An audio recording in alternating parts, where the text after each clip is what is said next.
好，我是 Tim， 欢迎收看我们的新场地 Tour 2.0 版本。距离我们上一次展示我们的场地已经过去了3个月的时间，我们所有人也都搬进来了，然后我们又投入大量的资源，做了各种有趣的改进，还有各种东西都加进去了。但是这个视频不是来向你完全展现的，我会给你看，但是更多的是向你求助。因为说真的，我们想给大家一个好的体验，但是不懂的东西实在是太多了。无论是一个营地还是一个健身房，这些东西我真的都是一窍不通。这只靠投钱和资源，我们已经被割了无数次韭菜了。所以说，如果你看到这些视频里面我讲的任何一个地方是你懂的，请一定要告诉我们怎么解决，哪个品牌怎么做，在弹幕和评论区告诉我们，真的需要你的帮助。所以讲完这些，我们就来看一看，在2023年年中，我们的 Stonebase 是什么样的。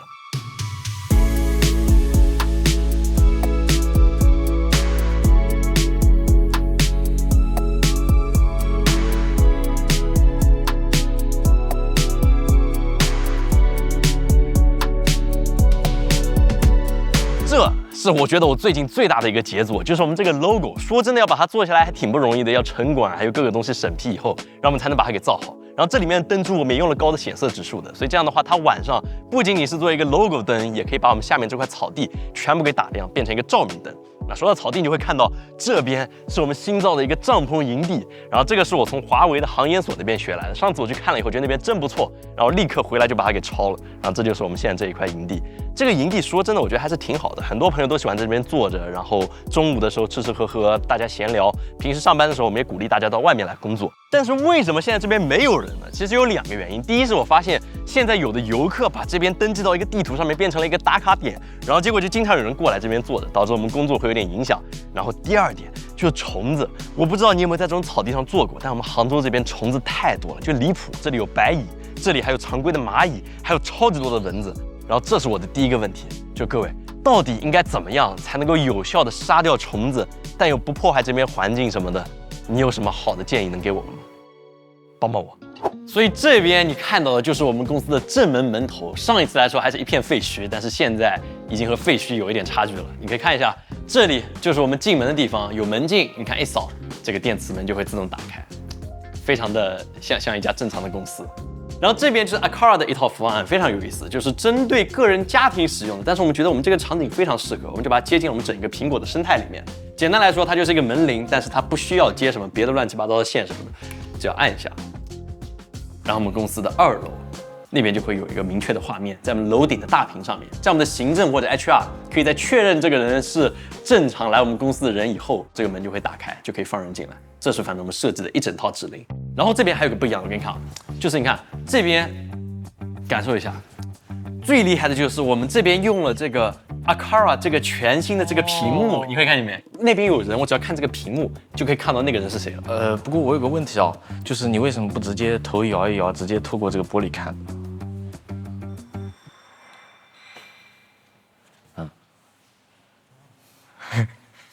那我们看看这个还有什么？我们这边，这个面板不止如此，这个面板你看见没？它底下的这个背景是定制的，我们 Stonebase 定制的这个面板，这个谁懂啊？家人们，你自己看看。我们和Aqara说，哎呀，我们这个场地一定要有一点风格，然后我们就逼迫飘逸他们那边的组的人给我们设计了这一整套这个壁纸，你看整个风格都是我们，然后这边可以控制我们的开关。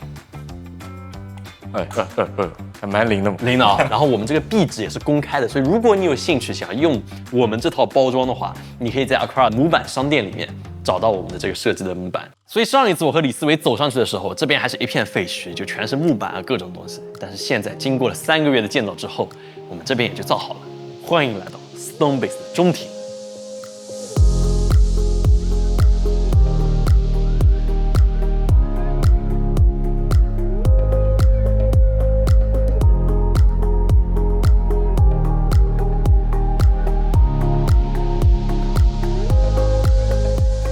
这个中庭我们还是花了很多心思来设计的，虽然看起来非常简单，但是比如说顶上的灯，我们就找了很久，然后呢显色指数也非常高，有 TLCI 99左右，这样能和户外的亮度能够完全齐平，保证室外还有室内的这个动态范围是始终一致的。然后空调方面也做了很多的设计，因为我们这个 Stonebase 真的很大，整体挑高也高，要把温度打下来真的不容易，所以这一次非常感谢美的的朋友帮了我们很多 ，Stonebase 的温度可以维持在一个舒适的水平。你可以看到这个大堂顶部都装了这个天幕，然后我们的演播厅也是一样的，都是顶上没法装空调的环境，所以美的 NDV8多联机团队在我们的外围设计了多台360度环形室内机，所以通过多台机器不同方向的送风角，共同组成了一个大的环形气流，能够把冷气输送到整个公司的每一个角落。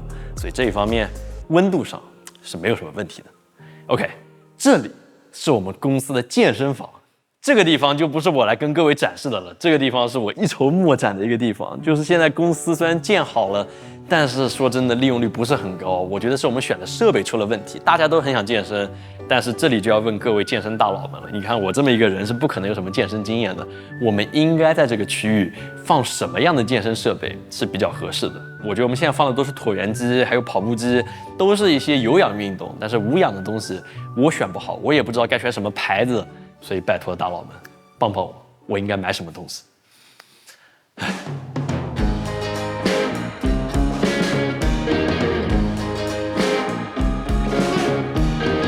从我们公司的1楼走上来以后，你会看到就是我们这边有个大的 logo， 这个无限进步，这也都是我们近期才真正完成的这些地方。然后我们楼顶是有个欢迎灯条，能够把你引导到了我们这边这个地方。这里应该是大家最喜欢来的地方。这是小卖部代言人。这是我们的梨头，就一点点不一样的那个 IP， 梨头的这个厨师造型，其实还挺好看，但是所有人都以为它是星之卡比，就非常无语。然后这边就是我们公司的小卖部，之前的那个场地也是有个小卖部的，但现在做了一点升级，然后相对来说看起来会更加整洁一点。但是我们公司传统艺能这个烤肠还是有的，在这里，这烤肠真的非常好吃，实话实说，就是比别的小卖部都好吃。还有这个，这是李思维最喜欢吃的东西，正香肥牛味。这个超级好吃，然后我们公司还有很多怀旧型的食品，就是没有什么健康的食品在这个柜子里面，但是大家非常喜欢这个地方。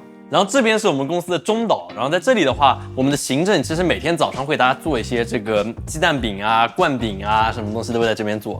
反正我们公司不能把支付宝给你，我突然发现我把支付宝给你，有人会付钱的，就是有人会付钱。上一次我们公司场地 tour， 我们行政就发现怎么这个账都算不平，然后发现是有一期节目里面漏了一下，然后就有人给我们付钱，就你没事别给我们付钱哥。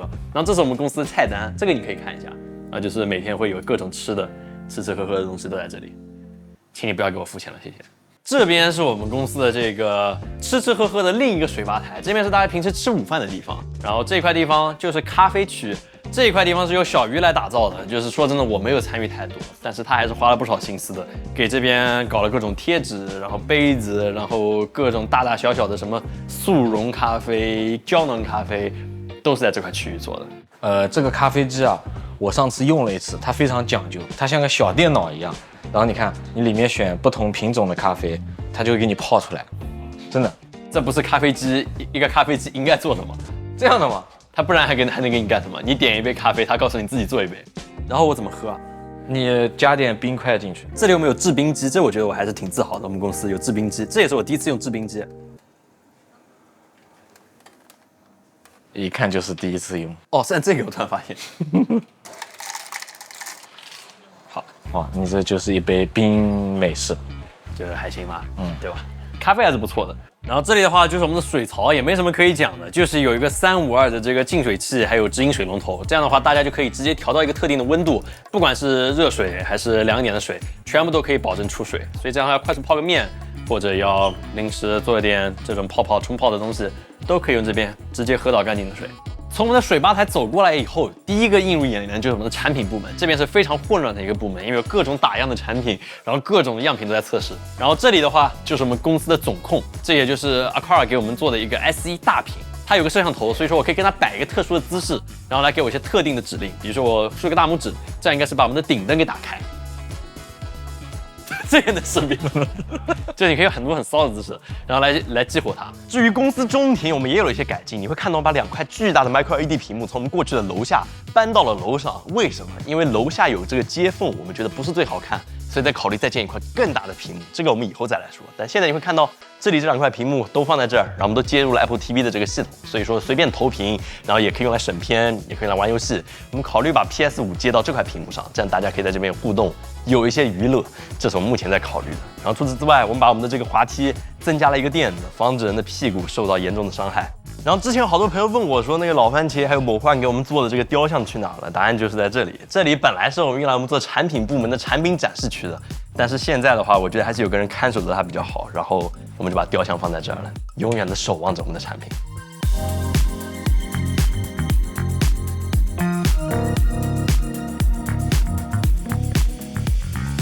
然后这边就是我们2楼的工区，就是这块地方，我觉得还是挺不错的。你看一下，我们每个人基本上都是标配的一套方案，一个桌子、工位，然后有个比较好的人体工学椅，然后有个个人的小锁箱。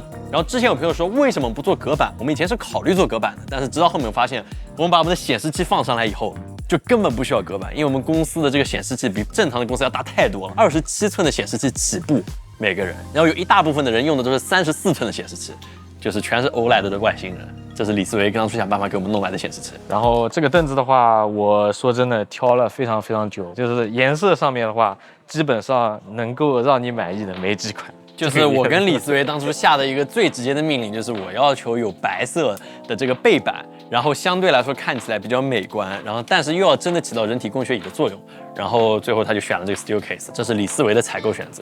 我这次选的是世凯 Steelcase 的人体工学椅，他们也算是顶尖的品牌了，我看很多大厂都有在用。除了刚才说的颜值要符合 Team 的要求之外，它对腰部的支撑也很好，久坐办公不会很累。我是选了这款性价比比较高的 Series 1，大家感兴趣的话，也可以去他们官方的天猫或者京东旗舰店去看看。然后像这个椅子你也可以靠下来，中午要临时休息一回或者怎么样也都 OK。但是现在当然也有些问题，在下午的时候，我们这边会有非常非常强的光可以射进来，所以我们就做了一个光照传感器，来时刻检测我们外面的光照强度。这样的话，只要光一强，然后这里的窗帘就会自动降下来。那现在为什么没有降下来呢？为什么呢？因为它这个传感器啊，它设的那个阈值就还没到，所以我调一下，你调，我调一下。那为了避免这种尴尬情况的发生，我们也事先考虑好了备用方案，把所有的窗帘接入了 Aqara 的大屏，只要简单的上下滑就可以完成手动窗帘的升降。那如果家庭用的是 Aqara Home 的系统，也可以直接用手机 app 来操控。我自己用的也是这套方案。那么还在公司里摆放了10几台352的净化器，它能在净化空气的同时显示当前环境的空气安全指数，确实让人安心了很多。那此外，我们的2楼还有一个重大升级，就是我们的会议室。只需要在门口的 iPad 上签到预约，会议室的所有东西都会准备好，也解决了我们之前会议室串用的这种情况，是不是还挺帅的？那我们就可以2个人坐在这里。这什么东西？像个骰子一样。它就是骰子，它有1、2、3、4、5，对。然后只要放对方向的话，然后平时我们开会就是，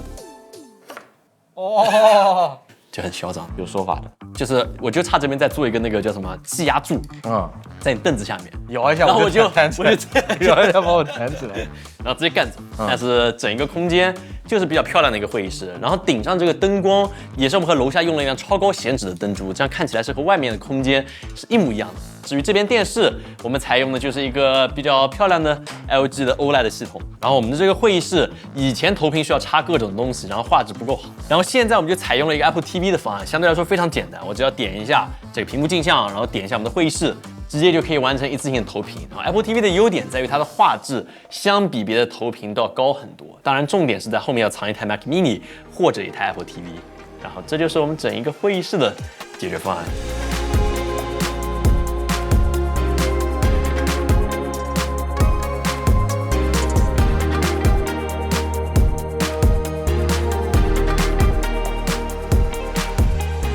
在我们公司3楼，你刚刚从楼梯上来，现在映入眼帘的不是别的东西，而是这2个我从来没有想过会出现在这里，但是就出现在这里的这个雾散尸体。这个有点故事，这个以后我们有机会可以再来详细的讲。简单来说，就是拍评测的时候，公司的小伙伴们玩骚操作，然后玩对冲，然后结果就大概长这样，就是挺抽象的一个情况。唉，这怎么说呢？这不给个3连也说不过去，对吧？我悟的时候没有要，现在各位能给我一个吗？谢谢。然后再往这边看的话，你就看到我们公司的这些技术的工种都在这块地方。然后之前有朋友跟我们提过，我们这边这个层高会觉得相对来说比较低。事实上用下来以后呢，现在其实大家反馈也都还好，但是我们也听了各位的意见，然后我们就想着把我们这里还有好几个房间也单独再开拓出来。这样的话，大家可以自由选择在这里办公，还是去那边办公都可以。所以这是我们现在做的一些调整。然后除此之外，应该就是我们那边那个审片室有最大的变化。这边就是我们公司的审片室，这也是我们3楼最贵的房间之一。然后这里当初的话，其实还是一个毛坯，但是最终在王野老师的帮助之下，我们完成了这整一个空间的建造。没有他，我们绝对造不出这个房间的这个整个声学，还有各种东西。然后这边最离谱的就是，当初我想的这边也许是给倾听做一个房间比较好，它的御用调色间。但是后面你会发现，这个房间它既然已经有了这么多音箱，然后它本身的墙面也不是灰色的，调色师的房间需要一个没有给眼睛产生色染的这个环境，所以这一方面是我们决策上的一个失误。然后再加上后面功能也有点转变，我们就把这边变成了一个审片室，所以我们每个视频在发布之前都会在这边先经过一下。然后所以说现在我们为了有一个最好的这个声学体验，我们这边用的音箱全部是真力的，7.1.4声道的，在行业里面不算最多的声道。说真的，别的人还有9点几的，还有更夸张的都有。但是对我们这个小公司来说，已经还算是比较够用了。然后在这里你会有一个非常非常环绕型的这个声场能够被听到。我觉得这个用话来跟你说你很难理解，所以前段时间我们王野老师借了一套他们那个人头麦克风，然后你只要戴上耳机就可以感受到在我们公司这里听声音的这个感觉。所以你可以戴上耳机，现在来体验一下。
是不是还挺离谱的？就是这整个空间就会给你一种非常非常立体感的这个声音。然后最有趣的一点是，通常你买一个真力的音箱，它还会推荐你再去给它买一个那个校准套件，然后是一个麦克风。但这个麦克风不是用来收你的声音的，它就是帮你处在这里，然后帮你来校准整个房间所有的音箱在什么合适的频段发出什么样的声音，就完全为你这个房间来定制。然后你可以听一下这个校准过程也挺搞笑的，就是会有个扫频的过程，把每个音箱全部扫一遍。2、1。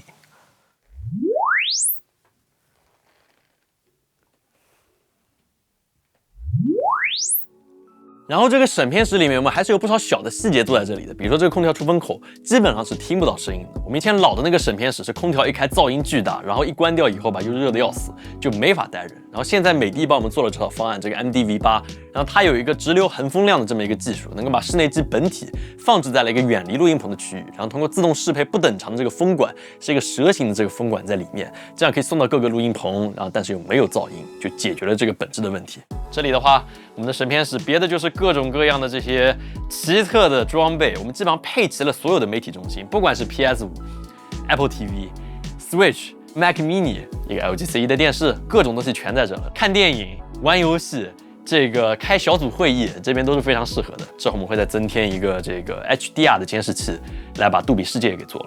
这样的话，就是江浙地区少有的，同时有杜比世界还有杜比 Atmos 认证的一个房间，还是挺带劲的。这里是我们的博物馆，也是我们公司花了很多心思来打造的。现在总算造成了一个博物馆的样子，但是还缺很多藏品，但也还行吧。你看，已经有些东西了。你可以如数家珍一下给大家。这里是老番茄和某幻送给我们的展品，碱性基因还有西红柿。然后再往这边走的话，就是我们公司的所有的展品。我们的目标是希望能够把我们评测过的产品全部都放在这一块这个展区里，然后这边你也会看到 Red 的演化，2代 Red、3代 Red， 然后这一台，你看，哪怕是行业中最新的，我们也会先在这放一下，因为还没有开始正式使用。这个高速摄影机 Amber 也都会在我们的藏品库里面。然后这里真的能讲的东西有非常多，哈苏、大疆的无人机，然后我们也非常鼓励各个厂家能够提供给我们一些展品，能够放在这里。然后各位你也可以听我们想一想，就是我们这边还有很多空位，到底应该在这里放什么东西会比较好？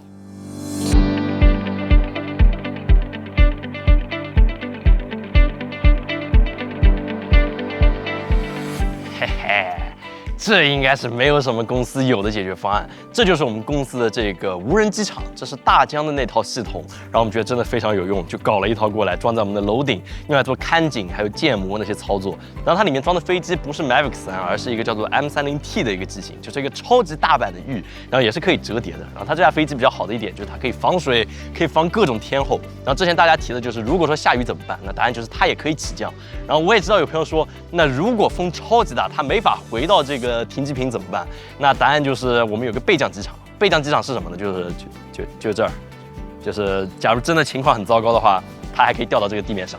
但是现在你看，它就会过来巡航，去拍，去做各种事情。然后航线我们可以自己来设定。我们现在已经有了几条航线，但还在继续拓展。然后接下来我们在等大疆能把它的 API 开了更多一点，我们能做很多有意思的东西。你也可以替我们想一想，这架无人机还能干什么？我们现在给政府开了接口，这样万一有应急或者救援、临时勘探的需求，他们也可以用。但是除此之外，还有什么功能？你来帮我们想想。那在看完了公司的公共区域之后，我们至今为止没有揭晓过的，就是我们摆烂兄弟李思维还有聂飘逸的办公室。这2个办公室真的非常离谱，尤其是聂飘逸的。你见过哪个办公室会拿真力的包装箱做桌子的吗？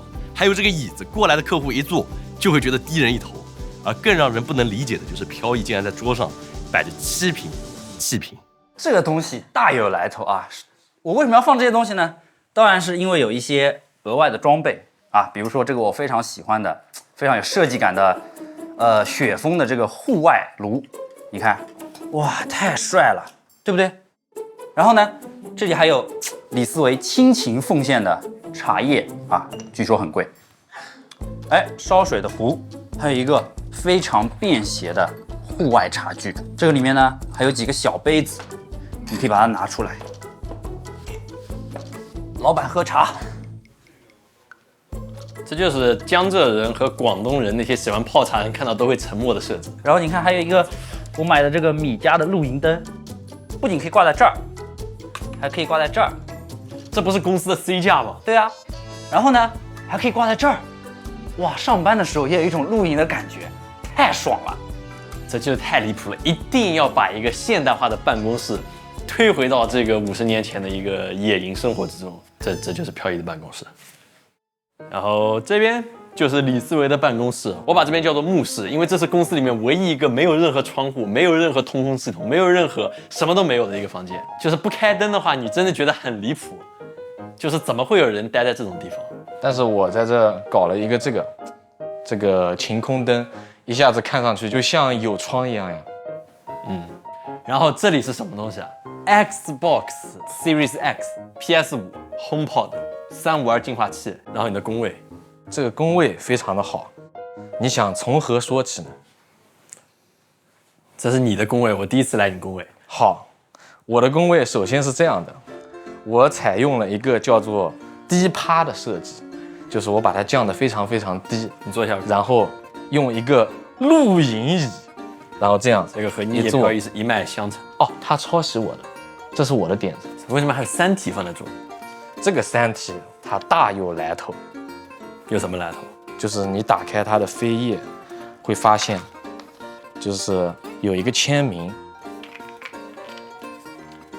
好，这办公室还可以，还可以，还可以，走就走了，还拿什么东西啊？哦，对了。上一次呢，我记得在 Room Tour 里有朋友问我们说，你们这么大个3000平方的场地，会不会开空调很费电啊？然后有的时候，比如说人走了忘了关空调怎么办？这个事情实际上我们还是下了一些功夫的。那像这次我们用的这个 MD-V8 的系统啊，它有个很高明之处，就是一个我们可以设置一个全年日历去控制它的空调什么时候开，什么时候关。然后呢，同时我们也把它接入到这个智能的控制系统里面了。我们像什么时候临时调一些参数啊，或者说要把它关掉啊什么的，在手机里就可以操作，还是挺方便的。所以我觉得这样一套东西下来，还是能够帮我们省不少电费的。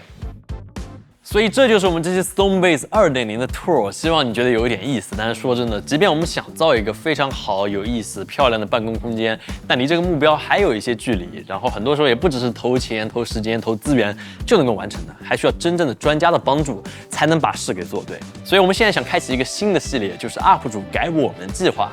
各位可以想象，有哪些博主或者厉害的大佬是可以，或者你觉得比较适合来我们这个空间，帮助我们把这里变得更好的。也欢迎在弹幕还有评论区告诉我们。那这样的话，我们会去尝试联系，也许下一期你会看到我们整一个有趣的联动，让这个空间变得更加有意思。所以我非常期待这一点。现在我们只是 Stonebase 的1期工程刚刚完成，接下来就是我们的2期工程，我们会花很多的精力把这个空间打造得更加厉害一点。如果你喜欢这个视频的话，也请务必点赞、3连转发，这对我们非常大的帮助。那么我们下次再见。